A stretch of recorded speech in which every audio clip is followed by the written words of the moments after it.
nervous is correct. I think you're foolish if you get up in front of people and you're not nervous. But I'm also completely humble this morning because you guys are my heroes. You guys are my friends.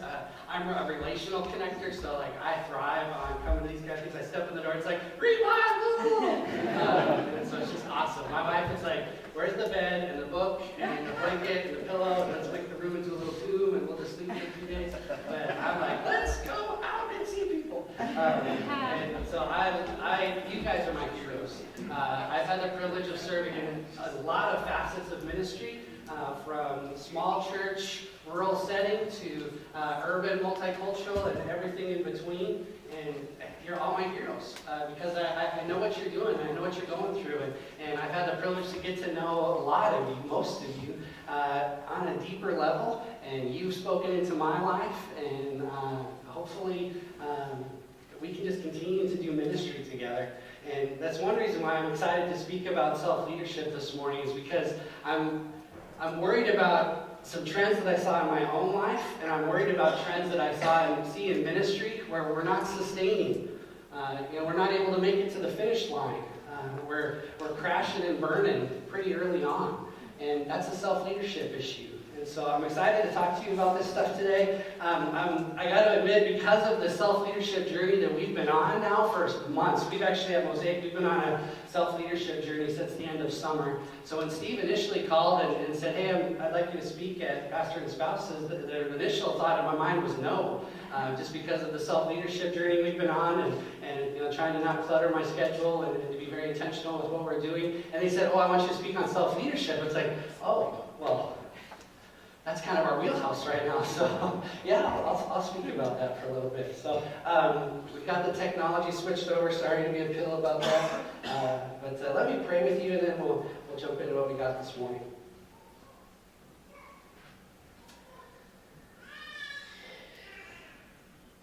Awesome, God, I am totally dependent on you. In this moment especially, there is no reason for me to be up here. And so I just pray, God, that you would speak this morning. I want to be an empty vessel for you to speak and work in and work through. You have been working in my house, in my life, in my house, in my staff, in my church, on self-leadership. And it has radically changed my marriage. It's changed my kids. It's changed my staff. It's changed our church.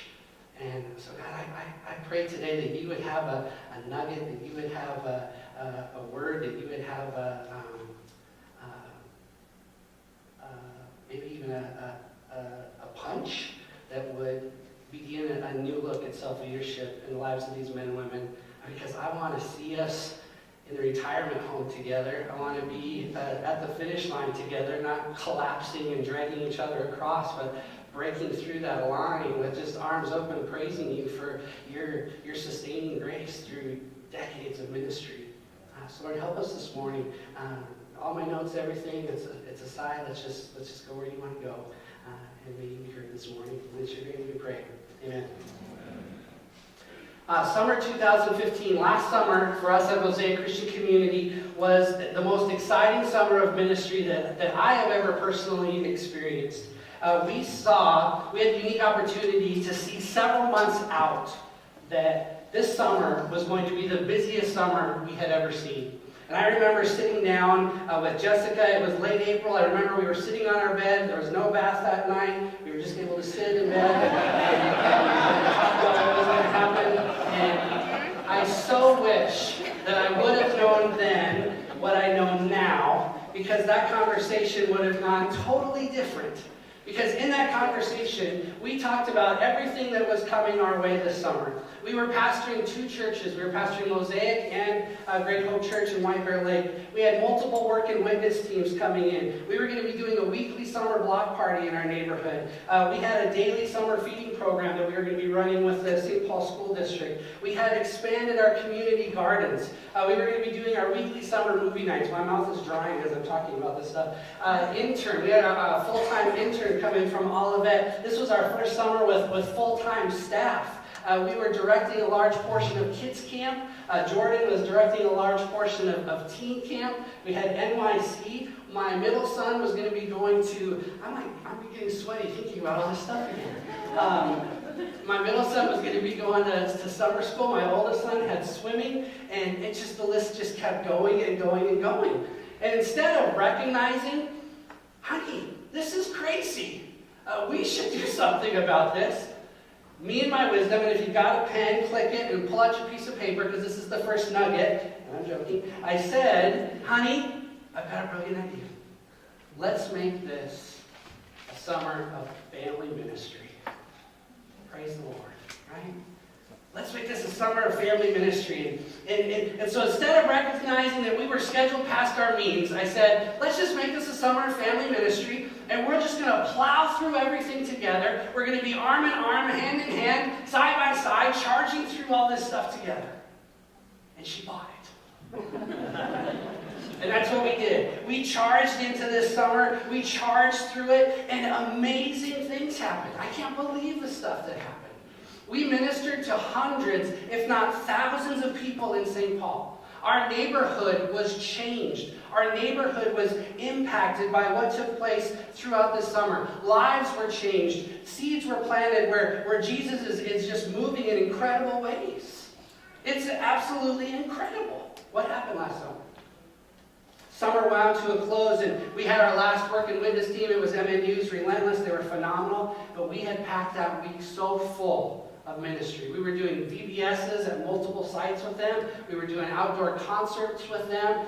They were doing a feeding program with us. They were doing a block party with us. We ran those kids into the ground. They were staying at the church. And in that week, I noticed some tension at my house. And in that week, I noticed that my staff, that we're family, I noticed some friction all of a sudden. And I'd seen that flag before throughout the summer, but this was the first time that it popped out at me. My weakness, one of my weaknesses, is I fail to see what God has done. Maybe you're there with me. I fail to see what God has done. I see what we can do, and I see what needs to be done, and I see what we should be doing, and I say, team, let's get together, let's find the right people, and let's go do that. But what that weakness does, it often causes me to rush out in front. Causes me to rush out ahead, and I fail to soak in the goodness. I fail to soak in the greatness of the work that is going on right around me, the work that God is doing right in my midst. So when I noticed this attitude change, I didn't stop. I didn't stop and think, what's going on here? My wife hasn't looked at me like that or thrown that many things at me in a long time. All I saw was what needed to be done. And so, again, pulling out all the good ideas, grabbed some notes from the Apostle Paul and just said, let's finish this thing strong. Let's cross the finish line. Let's finish this race. Let's go, guys, and let's get it done. And so we pressed on. And before we said goodbye to our summer intern, our summer was winding down, and before we said goodbye to our summer intern, Carly Brown from Olivet, Nazarene, we did a little exit interview with her. And she said some incredible things, awesome things that just made us say, yay, God, we are on track. We were successful. We met that goal. We did that. That's a home run. Yay, yay, rah, rah. And then she dropped the one little sentence in there that pierced my heart.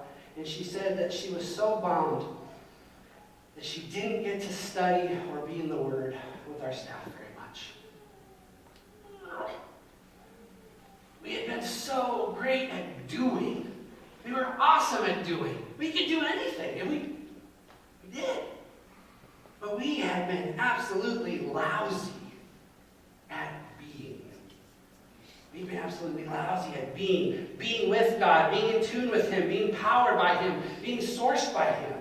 And so that comment, just that little one-sentence comment in this great, great series of comments was a mirror that revealed not only had we failed our intern, but we failed ourselves. I had failed. We had this amazing summer. God had worked great and mightily, but all of a sudden we realized that was in spite of us. God had worked great and mightily in spite of me. What could have been done? The thought came to my mind, what could have been done? Could more have been done? Could more have been done if we would have been better at being? Even better, would we have enjoyed it? Would we have got to the end of the summer and instead of, let's work at McDonald's. That would be way easier. Let's run for president. That might be easier. Could it have been possible that we could have been revived? Could it have been possible that if we would have been more in tune with being, that we would have been refueled and ended that summer stronger than ever spiritually, stronger than ever, and been able to say, look at all that God had done. But I had failed. And we rolled into summer, the end of summer, we rolled into family camp. We were exhausted. We were burned out, desperate for a break. My heart was so cluttered, I didn't even realize the condition I was in. And family camp proved to be a great time of repentance. And my buddy is Jeremiah Bullock, and I lied to him the first night and said I was doing good, and he kicked my keister the rest of the week for that. But it was just a time of repentance. It was a time of decluttering. And then there was the celebration that God in His grace would restore and give a plan.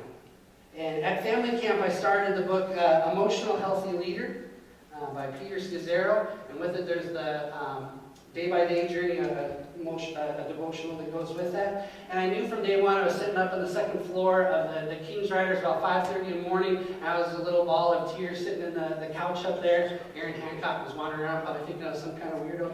And that was it. That was a pivotal moment for us. I have an amazing family, an absolutely amazing family, amazing wife, amazing kids. I have an incredible staff at Mosaic. We're all volunteer. They're all volunteer. They're working in restaurants. They're working in grocery stores. They're working in schools. Jeff's got an awesome job with youth specialties. But they're doing that. They could be doing greater things in much warmer climates where they're getting paid. That's what their friends are doing. And those churches call and they're like, hey, come work for us. And they're like, no, they're awesome. You can't have them. They're mine. I'll let you down. But the coolest part is that we're all doers. We're all doers. But before we did another thing at Mosaic, we had to become the very best at being. And that had to start with me.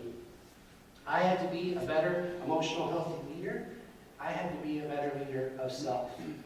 Bill Hybels, in the book, you read it, I'm sure you read it, I know you read it. Bill Hybels refers to self-leadership as the most overlooked leadership challenge. Most overlooked leadership challenge. Dee Hock, the founder of the Visa Credit Card Association, and Bill referenced this article in his letter, or in the book. Dee Hock wrote, self-leadership should take up at least 50% of your time and the very best of your ability. Proverbs 25:28 tells us that a man without self-control is like a city broken and left without walls. I've been there. I have been there. I know what that is like. I've also had a lot of conversations with you, with pastors from this district and others, whose walls have come down, whose cities have been overrun. And so often for me and for those of us who've experienced this when our walls have come down and our cities have been overrun, the blame game starts, right? The blame game starts. The excuse factory kicks into overdrive. If only my staff didn't need me to hold their hands. If only my board would stop yelling at me and get behind me. If only. But sadly, when your walls come down and your city is overrun, there is no one to blame but yourself. And that's why self-leadership is so difficult, my friends, is because we have to do it. We have to do it. No one can do it for us. We find it so much easier to help someone else. Oh man, if somebody came to me and said, Jeff, I'd like to be a better self-leader. Would you help me with that? You can sit down right now. I'll give you 5 things that you can go home and start doing today. I'm not doing them, but I'm going to tell you those 5 things that you can go home and do today. And you will be a better self-leader. But make no mistake, you will never sustainably and effectively lead others if you are lacking in self-leadership. You will never sustainably and effectively lead others if you are lacking in self-leadership. Look what Paul says to Timothy in 1 Timothy chapter 4. He says, "For physical training is of some value." So Timothy, put down the double cheeseburger and walk a couple laps. "But godliness has value for all things." That's inside. Godliness is inside. Godliness has value for all things, holding promise for both the present life and the life to come. This is a trustworthy saying that deserves full acceptance. Verse 12, he says, "Don't let anyone look down on you because you are young, but set an example. Set an example for the believers in speech, in conduct, in love, in faith, in purity." Those are internal things. Speech is a reflection of what's going on inside. Verse 16, "Watch your life and doctrine closely. Persevere in them, because if you do, you will save both yourselves and your hearers." Paul to Timothy is saying, pursue godliness, that internal. "For it has more value than all things. Set an example in speech, in conduct, in love, in faith, in purity. Watch your life, your teaching closely. Persevere in them." Not just to save yourself, but to save those who are hearing you. Pastors, leaders, Christians, we are setting the example. We are to set the example. The Apostle Paul is reminding Timothy that an effective example is one that is from the inside out. An effective example is one that is from the inside out. And an example defined more by who we are on the inside than who we seem to be or appear to be on the outside. This is tough stuff because the bottom line is no one else can make that happen except you. No one else can make this happen except you. It's up to you. It's up to you to make the right choices so that you can be at your very best. It's up to you to set the example. And that's why self-leadership is so hard. But it's also why it is so important. We don't like to practice self-leadership because it's hard. But if we look at the one that we are to follow, if we look at the one whose life that ours should reflect, Jesus Christ, he practiced self-leadership. He not only practiced it, he's the greatest self-leader of all eternity. Look at his life from a self-leadership point of view. He is the greatest self-leader of all time. And my objective today is not to beat you up. I don't want to do that. I do, however, want to open our eyes to the lack of self-leadership. I want to open our eyes to the lack of self-leadership, and I want to give you some direction and encouragement in prioritizing healthy self-leadership. Because healthy self-leadership is critical. It's a critical practice. And I'm not talking about for a healthy church. That's going to come from your healthy self-leadership. But this is for you. This is for you. This is for your spouse. This is for your kids. This is for your home. This is for your friends and family and relationships. And your ministry is going to benefit from this too. You're going to have a healthy life of ministry that is sustainable. And not only sustainable, but you're going to enjoy it. Wouldn't that be awesome? Right? So before we look at the healthy practices, I think we need to be clear on what the unhealthy self-leader looks like. Peter Scazzaro in his book, and this definition is brutal. I think I threw the book across the room for the first time after reading this definition. Someone who operates in a continuous state of emotional and spiritual deficit, lacking emotional maturity, and a, quote, being with God, unquote, sufficient to sustain their doing for God. Ouch, right? That is a heavy definition. So that said, what are the warning signs? What are the characteristics of unhealthy self-leadership? The first is a low self-awareness. I was unaware, as I plowed through ministry last summer, that my heart was being cluttered.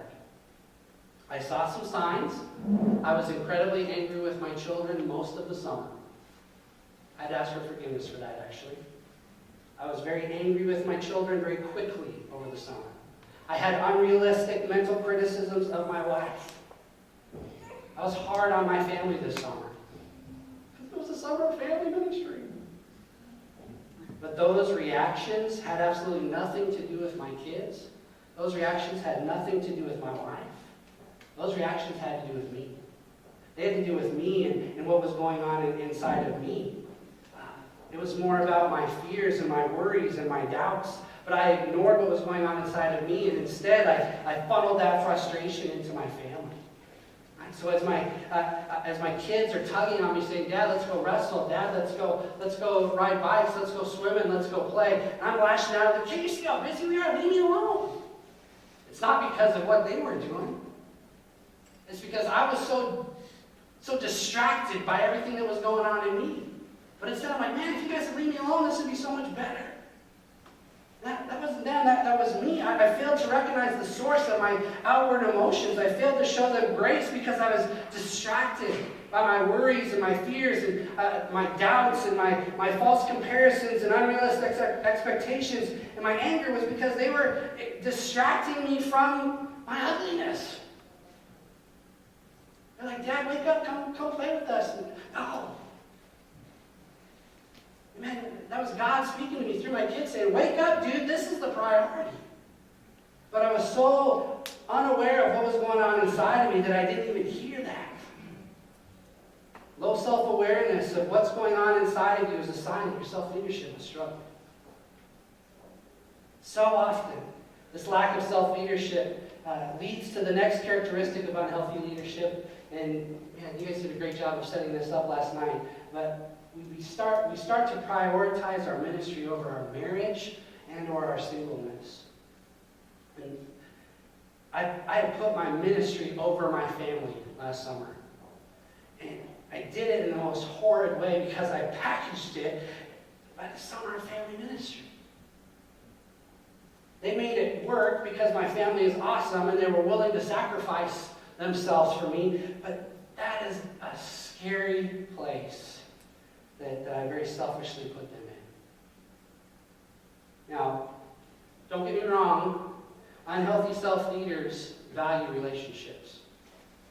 Unhealthy self-leaders value relationships, but in an unhealthy way. In an unhealthy way. An unhealthy self-leader stops seeing your marriage or your singleness. And I want to pause right here because I want to recognize that not everyone in here is married. And I believe that this applies to singleness too, and I'm going to go into that a little bit more in a sec. So unpause, but unhealthy self-leadership stops seeing your marriage or your singleness as your greatest gift. And rather you see it as just another building block for ministry. I saw my family as a tool to build Mosaic, rather than a gift from God to me. Rather than a gift in the example to Mosaic community. I want to unpack that a little bit more. We are super blessed, and I am very scared about it at times, but we are super blessed with a lot of millennials at Mosaic. This last Sunday, we had a full house, and I was the 5th oldest person in the building. I was the prime timer, and I'm 38, right?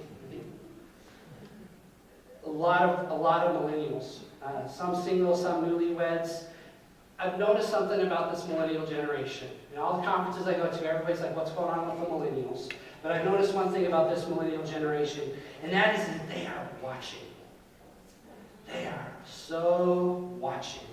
Our culture and the church is very sadly included in this, and guys, we've got to stop. We're trying to force the millennials to claim their identity.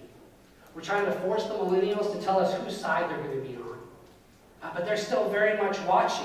We're trying to force them to say, well, you're going to be Republican or you're going to be Democrat. Are you going to be pro-life or you're going to be anti? Are you going to be for guns or against it? Well, who are you going to be? Tell us now. And they're still watching. They haven't decided yet. And that's exciting to me because that means we have a great opportunity to influence our culture. Not just now, but for future generations. We can't write them off as lost and unchurched. Because what I'm seeing is that this millennial generation is hungry to watch. They're hungry to watch. I mean, look at how they treat their phones. They're hungry to watch and follow someone who is practicing what they preach. Someone who is syncing with what Scripture says. And so again, this goes for marriages as well as singles. Singles, you have a great opportunity to see your singleness as a ministry gift. Have you ever thought of your singleness as the greatest gift God has given you? How you live as a single with character and integrity and authentic Christ-likeness is your greatest ministry. If you're not doing anything else but that, you are hitting it out of the park for Jesus. But we don't see it that way. I have a lot of single friends, and they're hungry to see someone live out a Christ-like singleness. They're also hungry to watch and see a Christ-like, Christ-centered marriage. They're hungry and they're watching to see Christ-centered parenting. But the unhealthy self-leader fails to see their marriage or their singleness as God's greatest gift. Unhealthy self-leader sees marriage and singleness as just a platform to build ministry on. And I'm so guilty of that. I remember when we hired Nathan and Jeanette in Rapid City, we were excited because it was a 2-for-1. Right? You've never said that before, right, guys? Oh, this is so awesome. I'll hire Nathan when we get Jeanette too. It's a 2-for-1. We look at our marriage. We look at our spouses. Lady pastors this morning. Are you looking at your spouse as the guy who's going to make sure the building's fixed and running right and taking care of the men's ministry and maybe watching the youth group? Guys, are we looking at our wives as someone who's just going to lead the children's ministry and someone who's going to lead the women's ministry and someone who's going to lead the worship? Or are we looking at our marriages as this is our greatest example to the church? This is our greatest influence on the church. Is your marriage, your singleness. When we stop seeing our marriage for the gift that it is and the platform, and instead look at it as a platform to build ministry, we are wasting an incredible opportunity. We are wasting an incredible opportunity. We're also demonstrating horrific, unhealthy self-leadership. Now, I want a word of caution. That phrase, Jeff, it's just a busy season. Jeff, we're just in a busy season right now. It's going to be okay. We're just in a busy season. Don't let that phrase blind you. I know that there are busy seasons. Right? I know that there are busy seasons. I've experienced those. But when you fail to see your marriage or your singleness as your greatest gift to offer your church, that busy season will never go away. You know why? You won't let it. You won't let it. Because your marriage isn't a priority. Your marriage is the tool that you're just building ministry from. So don't let that phrase trip you up.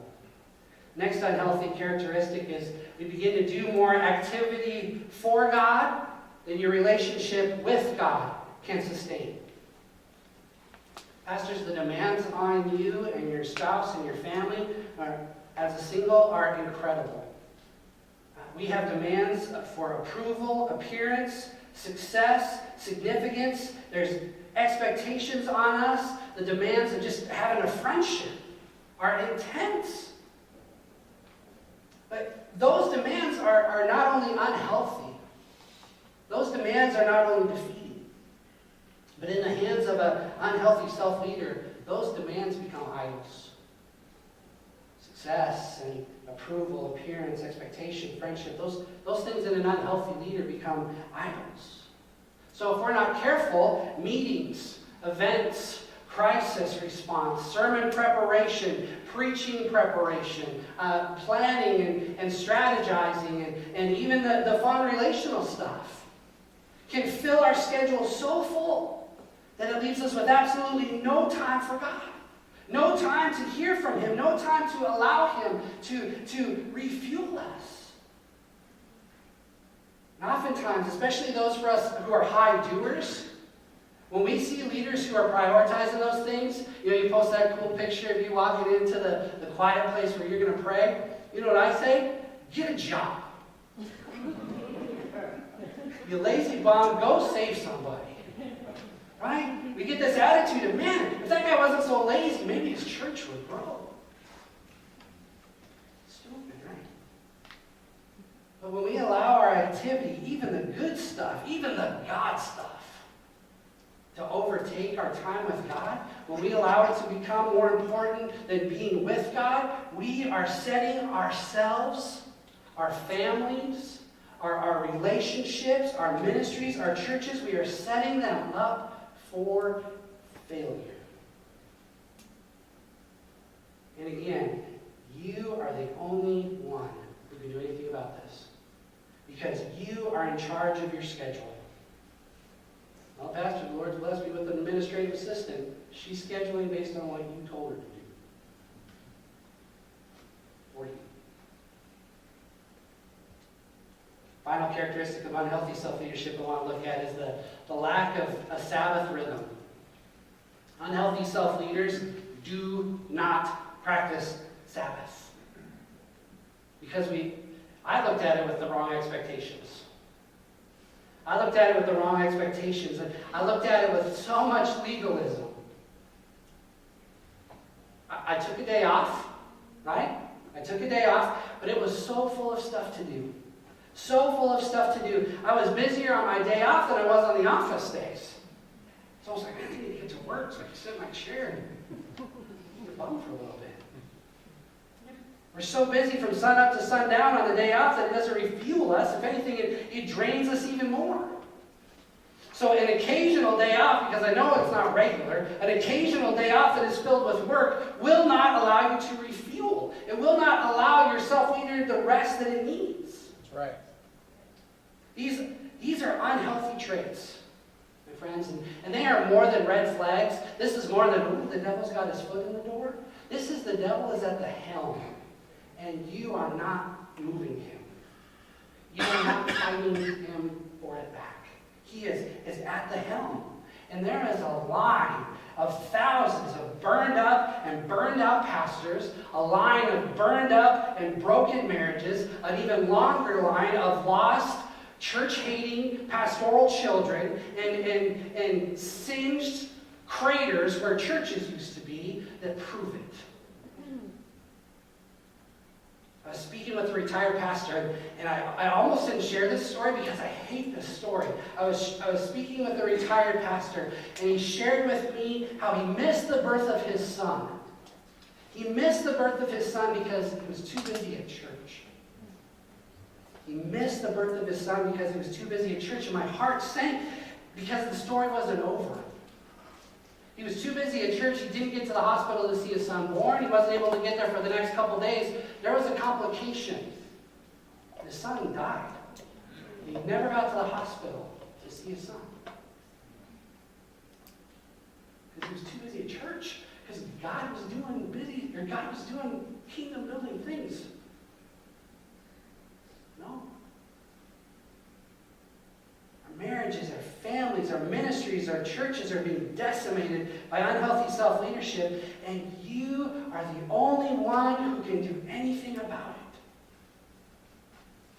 So, what are we going to do? What are we going to do? If we want growth, if we want health, if we want change, not just temporary, but if we want lasting change in our life, lasting change in your home, lasting change and sustainable change in your church, then we must be committed to leading from the inside out. Lead more out of who we are than out of what we do. What would happen on this district if we were the very best at being? I think there would be a long line of yeses who would say, man, I wish I had it like Steve. If we were the best at being over doing. But my friends, if we fail to recognize that who we are on the inside is affecting every aspect of our leadership, every aspect of our marriage, every aspect of our parenting, and our pastorate, then you are not only damaging yourself, but you are damaging your spouse, your family, and your church. So where do we begin? Where does healthy leadership begin? A few areas I want to just talk about today. The first is that we have to be men and women of authentic integrity. We need to be who God has created us to be. He stitched you together in your mother's womb. We need to be who God created us to be. We've got to stop hiding under layers of armor and bandages and medals for the successful things we've done. We have to have authentic integrity. Erwin McManus gives an awesome analogy about this very thing. He uses a watermelon. He says, whenever you buy a watermelon, the only thing you can see is the outside. You thump on it, sounds right, so you buy it. You've just spent your hard-earned money on something that you have not seen inside of. You thumped it. When you get home, you slice it open and you expect to see a red, juicy watermelon inside. You trusted that the watermelon had integrity. What would happen if you cut the watermelon open and bananas spilled out? What would happen if you cut the watermelon open and grapes spilled out? You're never going to buy that watermelon the same way again. Don't buy that, cut it open first, honey. Now, that's never going to happen because a watermelon has natural integrity. But you and I are human, and we do not have natural integrity. What would happen if we peeled back your outer layer? What would happen if we peeled back that tough, stoic, I've got the answers, you can come to me exterior? What would happen if we tore off that armor that's kept you safe from years of lay leadership attack? What would happen if we took off the bandages from the arrows that got through? What would happen if we took off the medals and commendations that you kind of put forward first so everybody sees that we've been successful? What if we peeled all of that back and just looked at you? Would you be who you claim to be? Would you be who you claim to be on the outside? Or would your inside be full of fear, pride, brokenness, lust, anger? Healthy self-leaders, we've got to have enough integrity to admit that we're weak, that we have weaknesses. Every human on earth has weaknesses. Praise the Lord, when He stitched us together, He gave us strengths, and He gave us gifts, but He also gave you weaknesses. He gave you weaknesses, and we're very vulnerable. And I know the temptation is to yield your integrity to hide that weakness so that you can measure up with everybody else. But we've got to remember that all of us are human, all of us have weaknesses. And that the healthy self-leader sees those weaknesses as strengths. The healthy self-leader sees those weaknesses as a God-given opportunity to lean into Him, as well as allow for others to be used by Him. Paul in 2 Corinthians 12:7, I will boast all the more gladly about my weakness, so that Christ's power may rest on me. I will boast all the more gladly about my weakness, so that Christ's power may rest on me. Lean into that weakness. Watch what God does. As I've been leaning into my weaknesses, I've discovered that rather than destroy my integrity by hiding my weakness, I discovered something really cool. And that is that God has placed those who have strengths where I am weak all around me. My wife's strengths are my weaknesses. Jeff and Jordan's strengths are my weaknesses. Josh and Deborah's strengths are my weaknesses. Most of the people's strengths at Mosaic are my weaknesses. But I have to have the integrity and the humility to be willing to let go and let God shine through their strengths. How often have I blew it because my pride, I gripped that ministry, I know I got it, this is one of my strengths. And in doing so, we've not only failed to be obedient to Christ, but we've hindered somebody else. As followers of Christ, we've decided to follow Jesus. We've decided to become like Him. That is a complete transformation. That is not a compartmentalized event. You cannot be somebody Monday that you are Wednesday different and Thursday. You can't be all over the place. It's a complete transformation. And Jesus said in Matthew 16:25, if you try to hang on to your life, you are going to lose it.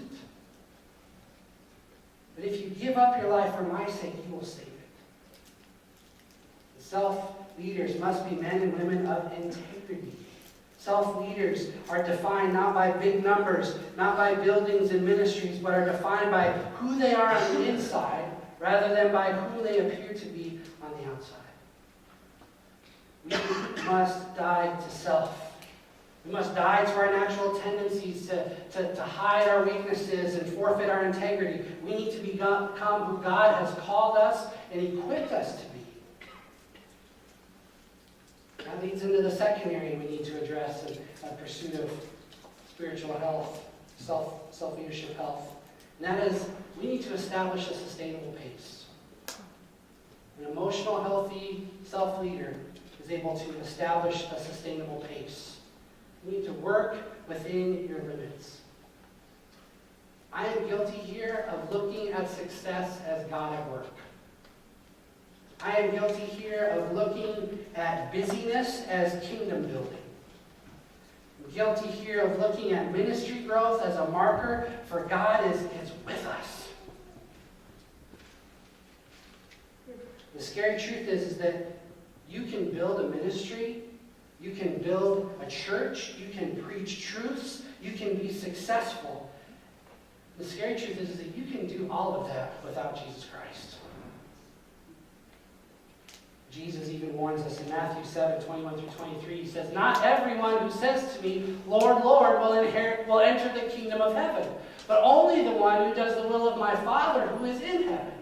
Many will say to me on that day, 'Lord, Lord, did we not prophesy in your name, and in your name drive out demons, and in your name perform many miracles?'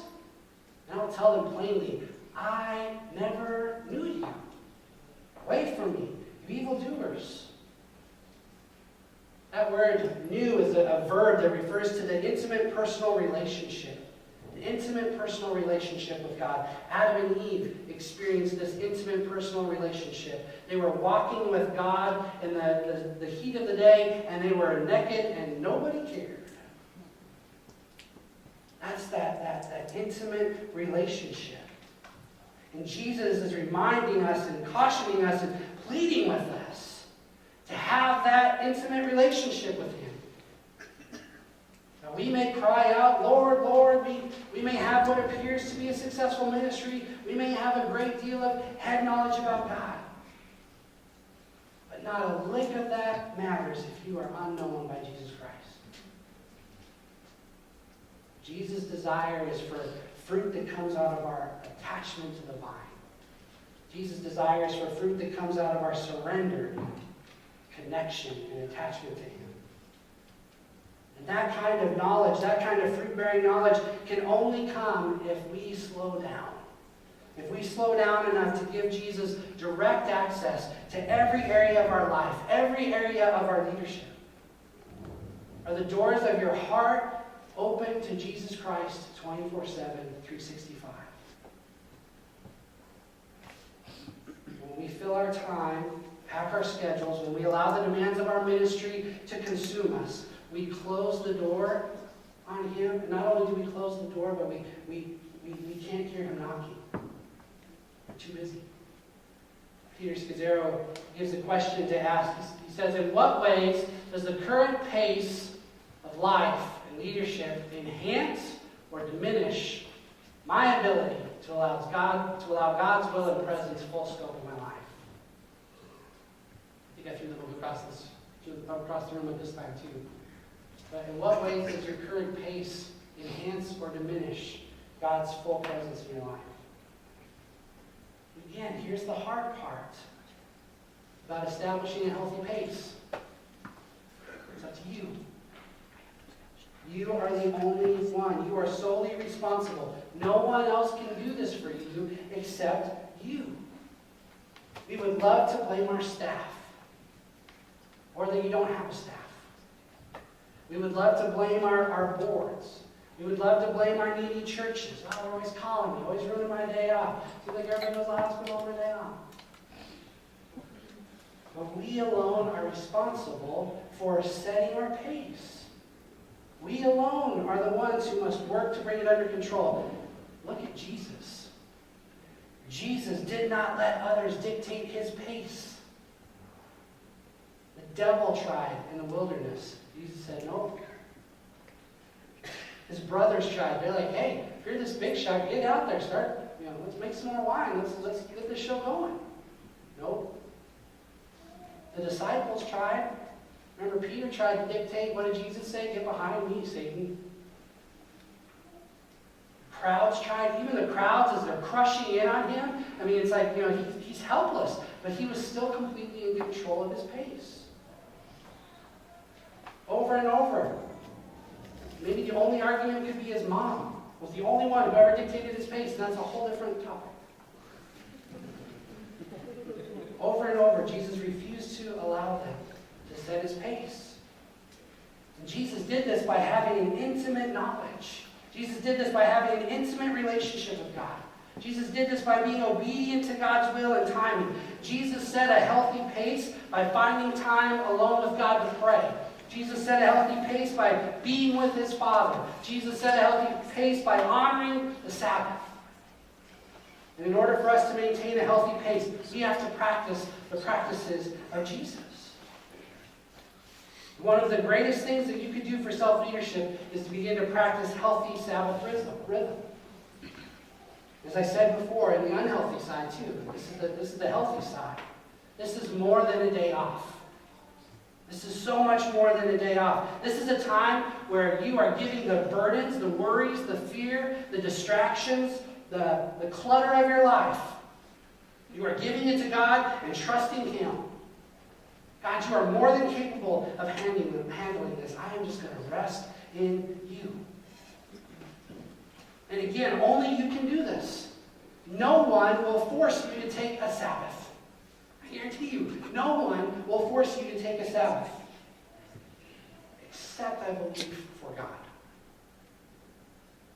My father is an amazing man. I love him. He has served in ministry faithfully for years. I don't know if my dad was very good at taking time off and taking a healthy Sabbath. And right now, my dad is 62, and he's having problems of a 70, 80-year-old. And guess what that problem makes him do? It's a back problem. The only thing he can do is lay down. I wonder. God will get that Sabbath out of us. I mean, he protected the land in Israel. He's going to get that Sabbath out of us. Healthy self-leadership finds a Sabbath rhythm that works for you. It's so important. It works for you. Take away all the legalistic stuff. Start somewhere. Okay, just start somewhere. Start with an hour a day. Start with 20 minutes a day. Love the big chair concept. Start with the big chair.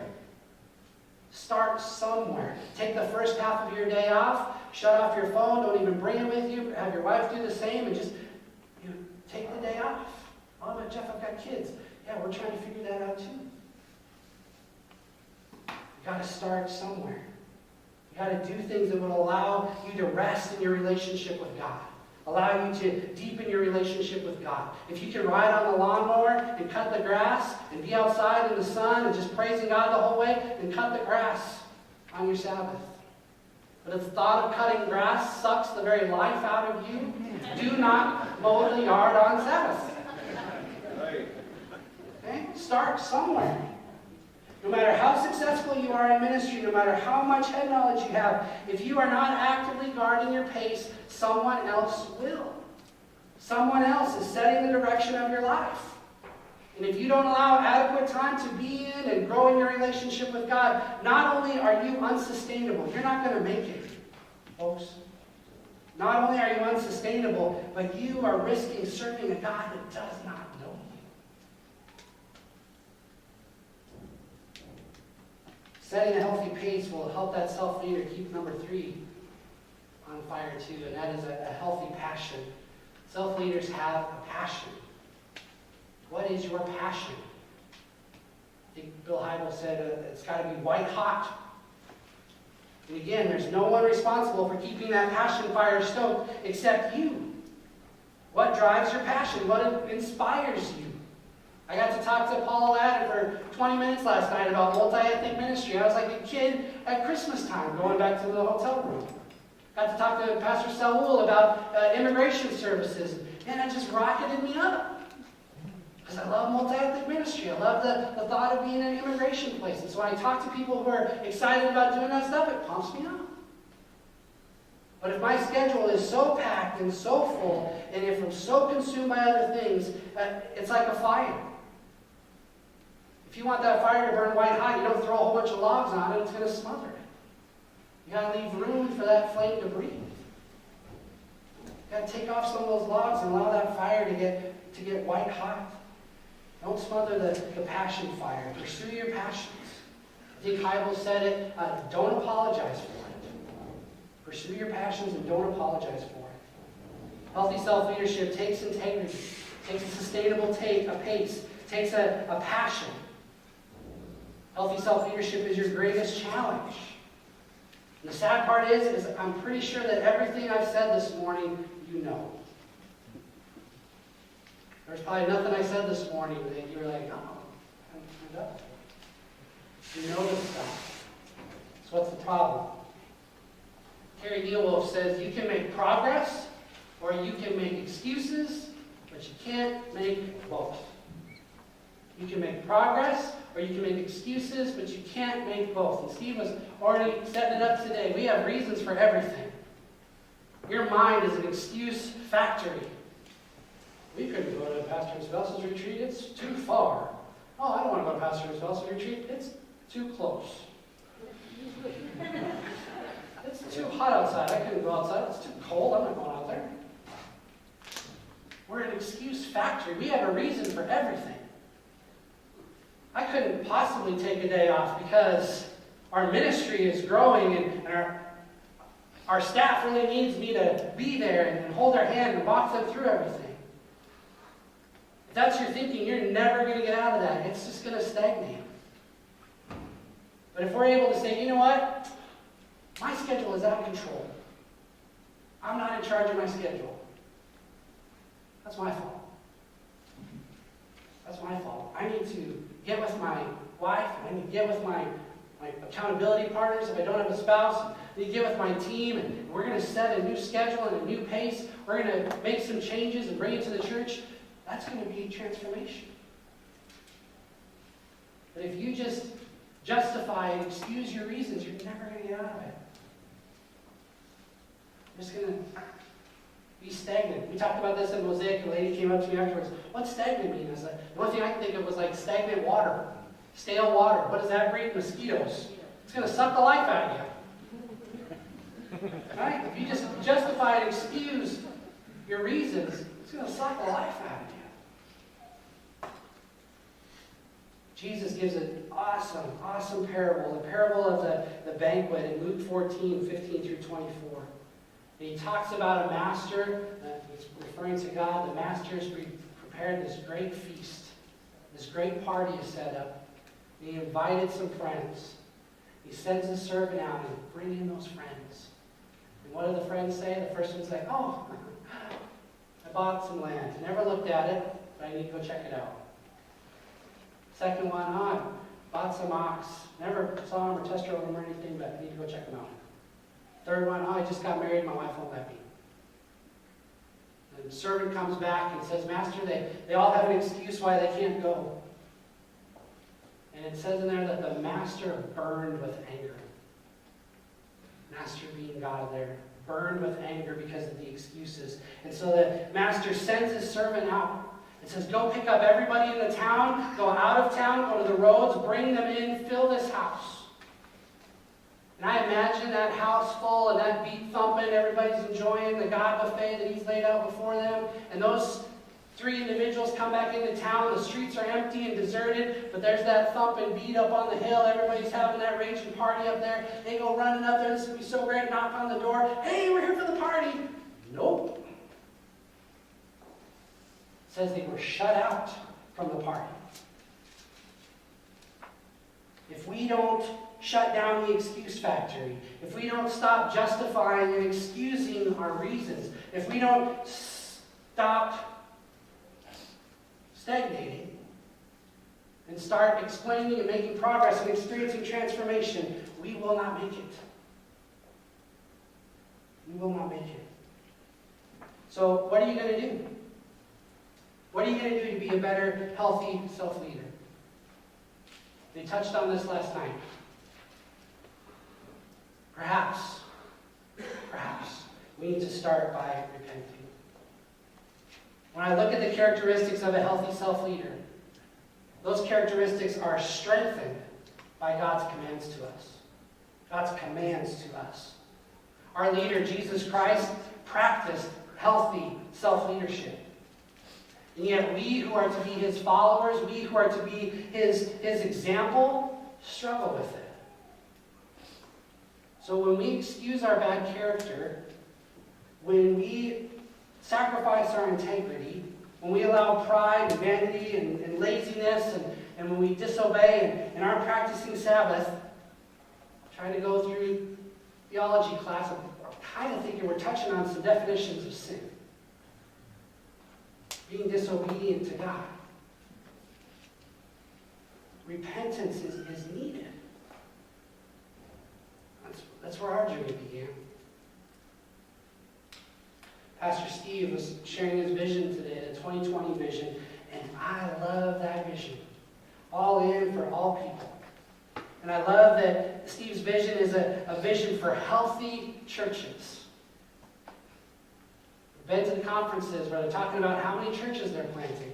He was referring to DSs there, talking about the number of churches they're planting. Steve's vision is for 20 healthy churches. That makes me smile inside because that's a God thing. We could plant tons of churches. But if they are not healthy, could I maybe throw out that we're wasting our time? We're wasting a lot of money. And unfortunately, we're wasting something that's really hard to get back right now, and that is our credibility. Healthy churches are going to grow. Healthy churches are going to multiply beyond what we could ever imagine, beyond what we could ever thought possible. That 20 is going to do things that we never imagined. But healthy churches require healthy leaders. And that's not something anyone can do for you. It's not something you can ignore. It's not something you can excuse. So what are you going to do? What are you going to do in the next 7 days? In the next 7 days to invest in a healthier self-leadership? For us, we have been planning and experimenting with Sabbath. We have a natural lull in our schedule over the Christmas time in the urban setting. Everybody scatters at Christmas. They go home. College kids go home. They go visit their families in the suburbs. So Christmas time for us is like a desert. There's nobody around. We'd be like, oh, let's have a Christmas Eve service for my family. So we bailed. We took 3 weeks and we ejected. We told our staff, eject. Sunday morning, that's it. What's it for you? We're experimenting with our boys. What's Sabbath look like in our home? My hope is that right now we're experimenting with like a Friday night and a Saturday morning. And I know that as they get older, there's going to be temptations to go and do things with their friends on Friday night and Saturday morning. But my hope is that we have so much fun. And everything we do on Sabbath, we're doing it as a family. If we're playing the Wii, we're doing it as a family. If we're on our phones, they're on their Nintendos. It's just, everything we do, we're playing games, we're eating and preparing food together. We do it all as a family. And it's my hope that we're instilling in the boys something that's going to attract them to Sabbath so much so that when their friends are like, hey, you want to come over and spend the night? No, it's Friday. We're having Sabbath at our house. Come on over. Freak them out a little bit. Why not? Exercise. We have a lady at Mosaic who's running a marathon. God bless her. I'm going to be the one with the donut cheering her on. She's running a marathon, and she was testifying at a leadership huddle that she started to be praying as she's running. She's always looked at running as selfish, but she started to be praying as she's running, and God's opening her eyes to the neighborhood that she's running around. Whoop! She's like, oh, what can God do here? Exercise. Get out and walk. Take a Sabbath walk. Just spend a half hour walking and talking to God, listening to God. Take a strengths assessment. And Pastor Steve had mentioned Steve Gahagan. He has his doctorate in strengths assessment. He's got the conference all set up. It's like a half-day seminar. Just go to his website. He can get you hooked up. He's right on your district. Awesome deal. Take that assessment, but don't take it going in looking for your strengths. As Steve mentioned yesterday, take it looking for your weaknesses. And then start to think about who's around me that has that strength. Talk with your spouse. Talk with your accountability friend if you're single. Get control of your schedule. Encourage you to read Emotional Healthy Leader and the day-by-day journey that goes with it. Find an accountability partner. Find time alone with God. What are you going to do about it? You're the only one. My time's up, so it's in your hands now. You're the only one that can get control of your schedule. You're the only one who can set a healthy pace. You're the only one who can prioritize your marriage.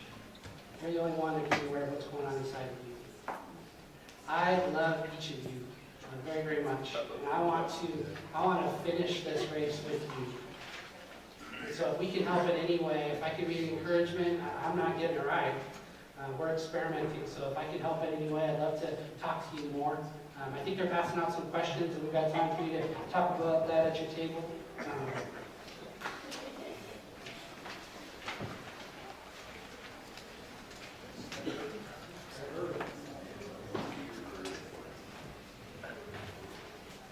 Let me pray with you, and then Steve, need to get up.